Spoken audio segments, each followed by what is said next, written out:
अवधूत चिंतन श्री गुरुदेव दत्त श्री स्वामी समर्थ।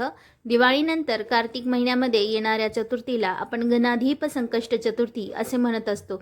या गणाधीप संकष्ट चतुर्थीला गणपती बाप्पांची पूजा आराधना केल्यामुळे आपल्या सर्व इच्छा मनोकामना पूर्ण होत असतात। म्हणून आपण या चतुर्थीला बाप्पांची चांगल्या पद्धतीने सेवा करायची आहे आणि काही उपाय करायचे आहे, जेणेकरून आपल्या मुलांच्या अभ्यासामध्ये प्रगती देखील होते। त्याचसोबत मुले चिडचिड करत असतील, हट्टीपणा करत असतील तर ते मुलं आपल्याला आपलं सगळं ऐकत असतात आणि आपल्याला त्रास देणं कमी करतात।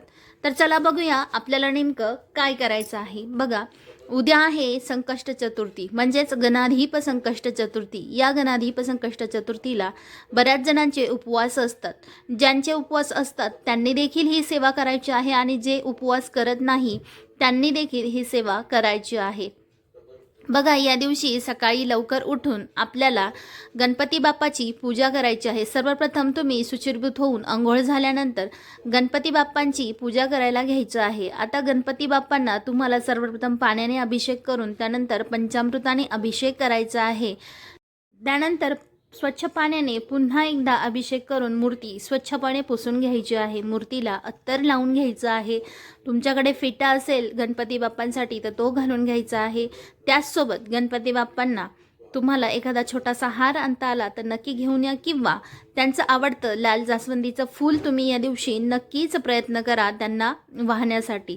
गणपती बाप्पांना जास्वंदीचे फूल आवडते। त्याचसोबत तुम्ही जर जास्वंदीचे फूल नसेल तर कोणतेही लाल फूल वाहिले तरीही चालणार आहे। आता या दिवशी आपल्याला गणपती बाप्पांना आपली जी काही इच्छा आहे ती पूर्ण होण्यासाठी किंवा मुलांची अभ्यासात प्रगती होण्यासाठी आपल्याला मुलांकडून देखील एक उपाय करायचा आहे। तत्पूर्वी सगळं काही घरामध्ये व्यवस्थित व्हावं, करिअर मुलांचं सेट व्हावं, घरामध्ये कुठल्याही प्रकारची अडचण नसावी, त्याचसोबत आपल्या घरामध्ये सतत काही आजारपण असतं किंवा एक नकारात्मकता घरामध्ये असते ती निघून जाण्यासाठी आपल्याला गणपती बाप्पांना दुर्वा वाहायचे आहे। आता हा दुर्वांचा उपाय नेमका कोणता आहे बघा, तुम्हाला जर शक्य झालं तर 21 दुर्वा म्हणजेच काय, प्रत्येक दुर्वांमध्ये 21 दुर्वा असतात। अशा 21 जर दुर्वांचा तुम्हाला जुड्या मिळाल्या तर अशा 11 जुड्या तुम्हाला घ्यायच्या आहे। 21 दुर्वा एकत्र करून 11 अशा प्रकारच्या दुर्वा तयार करायच्या आहे आणि त्या आपल्या गणपती बाप्पांना त्याचा हार करून तुम्हाला घालायचा आहे। गणपती बाप्पांना दुर्वा अतिशय प्रिय आहे। काही नाही परंतु दुर्वा वाहिली तरी गणपती बाप्पांची पूजा ही पूर्ण होत असते। म्हणून आपण या दिवशी गणपती बाप्पांना हा 21 दुर्वांच्या 11 जुड्या एकत्र करून जो हार बनवणार आहोत तो हार तुम्हाला या ठिकाणी घालून घ्यायचा आहे। तत्पूर्वी तुमची जी काही इच्छा असेल मनामध्ये, तुमचं घर होण्यासाठी किंवा लग्न जमत नसेल, लग्न होण्यासाठी, मुलं ऐकत नसतील तर त्यांनी ऐकावं, जी काही अडचण आहे ती सांगून गणपती बाप्पांना ह्या दुर्वा अर्पण करायच्या आहेत। अशी पंचोपचार पूजा करून गणपती बाप्पांना हा दुर्वांचा हार अर्पण करायचा आहे। धूप ओवाळून घ्यायचा आहे, दिवा देखील तुम्हाला गणपती बाप्पाला ओवाळून घ्यायचा आहे। आणि अशा पद्धतीने जर तुमची संपूर्ण पूजा झाली की गणपती बाप्पांना त्यांचा आवडता नैवेद्य मोदक किंवा तुम्हाला लाडू बनवता आले तर लाडू, म्हणजे गणपती बाप्पांचा हा आवडता नैवेद्य आहे किंवा त्यांना हे खूप आवडतं म्हणून आपण त्यांना हा नैवेद्य अर्पण करायचा आहे। आणि ओम गंग गणपतये नमः हा मंत्र तुम्हाला 108 वेळेस म्हणायचा आहे, म्हणजे याची एक माळ तुम्हाला जप करायचा आहे। गणपती बाप्पांची ही सेवा तुम्हाला उद्याच्या दिवशी करायची आहे। अशी पंचोपचार पूजा करून आणि सेवा करून तुमची इच्छा नक्कीच पूर्ण होईल। तर त्याचसोबत तुम्हाला गणपती अथर्व शीर्ष उद्या मुलांकडून म्हणवून घ्यायचा आहे आणि तुम्ही देखील म्हणायचं आहे। आता हा झाला आपण जो उपाय करणार आहोत तो दुर्वांचा उपाय। त्यानंतर आपल्या मुलांच्या अभ्यासात प्रगती होण्यासाठी मुलं हट्टीपणा करतात, चिडचिड करतात, ऐकत नाही, त्यामुळे आपल्या मुलांच्या हातावर तुम्हाला 11 खडीसाखरेचे दाणे द्यायचे आहेत आणि त्यांना गणपती बाप्पासमोर बसवून ओम गंग गणपतये नमः या मंत्राचा जप करून घ्यायचा आहे। आता हा जप केल्यामुळे मुलांची अभ्यासात प्रगती देखील होते, त्याचसोबत ते चिडचिडपणा करत असतील तर ते देखील कमी करत असतात। 11 खडीसाखरेचे दाणे त्यांच्या हातावर देऊन हा मंत्र म्हणून घ्यायचा आहे। 11 वेळेसच तुम्हाला हा ओम गंग गणपतयेचा मंत्र म्हणून घ्यायचा आहे आणि 11 खडीसाखरेचे जे दाणे हातावर असतात हा मंत्र म्हणून झाल्यानंतर ते मुलांना खायला सांगायचे आहेत. हे खडीसाखरेचे दाणे मुलांनाच खायला सांगायचे आहे.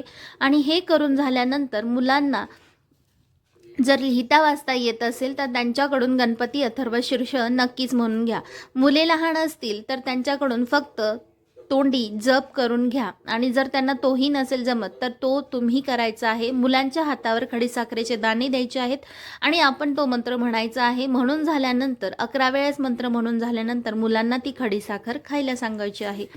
हा उपाय तुम्हाला उद्या गणाधीप संकष्ट चतुर्थीच्या दिवशी करायचा आहे. आता हा उपाय नेमका कधी करायचा, सकाळी करायचा की संध्याकाळी करायचा?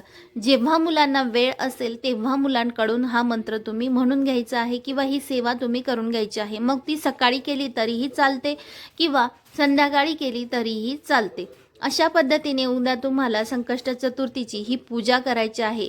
ही पूजा केल्यामुळे आपल्या घरातल्या सगळ्या अडचणी निघून जातात. त्याचसोबत आपल्या घरामध्ये मुलाचं किंवा मुलीचं लग्न जमत नसेल तर या सेवेने तेही जमतं. गणपती बाप्पांना तुम्हाला साकडं घालायचं आहे आणि त्यानंतर गणपती बाप्पांची अशा पद्धतीने विधिवत पूजा करायची आहे. आता विधिवत पूजा कशी करायची ते तुम्हाला समजलं असेल. मंत्र तुम्हाला सांगितलेला आहे, ओम गंग गणपतये नमः. हा मंत्र तुम्हाला 108 वेळेस म्हणायचा आहे. आणि नैवेद्य काय द्यायचं आहे तर गणपती बाप्पांचे आवडते मोदक किंवा लाडू या दिवशी तुम्हाला नैवेद्य म्हणून द्यायचे आहे. आणि त्यानंतर संध्याकाळी उपवास सोडताना जे काही तुम्ही तुमच्या घरामध्ये गोडधोड जेवण बनवणार आहे किंवा साधं सिंपल जे काही जेवण बनवणार आहे त्याचा नैवेद्य गणपती बाप्पांना ठेवून मग तुम्ही तुमचा उपवास सोडायचा आहे. गणपती बाप्पांची ही साधी सोपी सेवा आपल्याला खूप मोठ्या अडचणीतून बाहेर काढत असते. कारण गणपती बाप्पा हे विघ्नहर्ता आहेत आणि आपल्या नवसाला लवकर पावत असतात. त्याचसोबत कोणतीही पूजा किंवा कोणतंही कार्य असेल तर आपण सर्वप्रथम गणपती बाप्पांची आराधना करत असतो, गणपती बाप्पांची पूजा करत असतो आणि त्यानंतरच इतर गोष्टींची पूजा करत असतो. त्यामुळे आपल्याला गणपती बाप्पा हे लवकर पावत असतात. तर आपल्या घरातल्या सगळ्या अडीअडचणी निघून जाण्यासाठी आणि मुलांसाठी उद्या तुम्हाला अशा पद्धतीची पूजा करायची आहे आणि सेवा करायची आहे. गणपती अथर्वशीर्ष हे नक्कीच तुम्हाला वाचायचं आहे. तर आजच्या व्हिडिओमध्ये इतकीच माहिती सांगायची होती. पुन्हा भेटूया अशाच एका नवीन व्हिडिओसोबत. तोपर्यंत सर्वांना श्री स्वामी समर्थ.